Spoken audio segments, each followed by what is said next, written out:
నేనేంటి నా మీద బయట వరకు వేసేయండి. నేను చెప్పా బయట వరకు కేసుల కాట్లకి నేను రాను, వస్తారా అరెస్ట్ చేసుకొని తీసుకెళ్ళండి.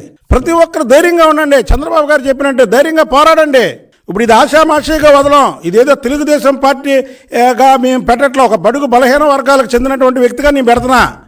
ఎందుకు బడుగు బలహీన వర్గాల్లో 3 చనిపోతే, చిన్న పసిపాపతో సహా భార్యాభర్తలు చనిపోతే పోలీసులు ఎందుకు యాక్షన్ తీసుకోవట్లేదని మేము డిమాండ్ చేస్తున్నాం. 24 గంటలలో కానీ చేయకపోతే రేపు నేను సాక్షాత్తు ప్రధానమంత్రి గారికే లేఖ రాస్తా. ప్రధానమంత్రి గారికి, కేంద్ర హోంమంత్రి గారికి లేఖ రాస్తా ఈ విషయం మీద.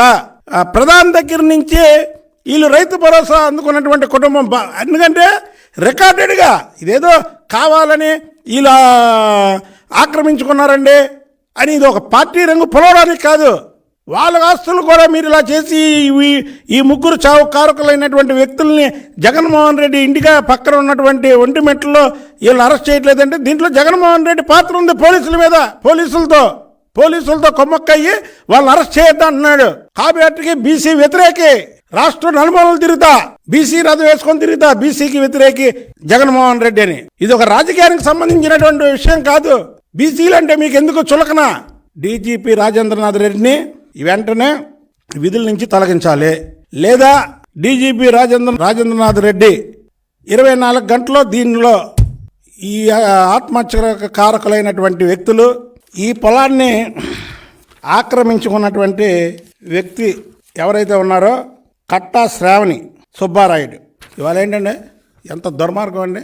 భారతదేశానికి ప్రధానమంత్రి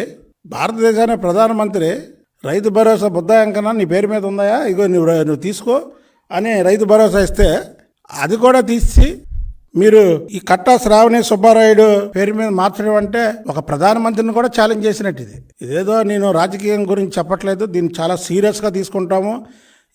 వెంటనే 24 గంటల్లో కానీ దోషుల్ని కానీ పట్టుకోకపోతే, అరెస్ట్ చేయకపోతే రాజేంద్రనాథ్ రెడ్డిని విధుల నుంచి తొలగించాలని నేను ప్రధానమంత్రికి, హోంమంత్రి అమిత్ షా గారికి లేఖ రాస్తాను. లేఖ రాస్తే ఏమన్నా ఆయన్ని బర్తఫ్ చేయాలి. ఎవరిని? రాజేంద్రనాథ్ రెడ్డిని. ఇది ఆషామాషిగా వదిలే వ్యవహారం కాదు.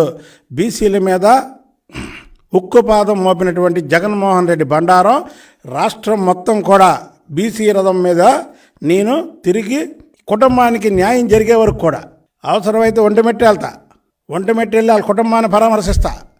అక్కడ జరిగినటువంటి అన్యాయాన్ని అక్కడే జగన్మోహన్ రెడ్డి పులివెందల్లో ఉన్నటువంటి వాళ్ళ ఇంటికాడికి వినబడేలాగా, జగన్మోహన్ రెడ్డి ముద్దునిద్ర లేపేలాగా రాజేంద్రనాథ్ రెడ్డిని విధుల నుంచి తొలగించే వరకు కూడా పోరాటం చేస్తానని తెలియజేస్తాను.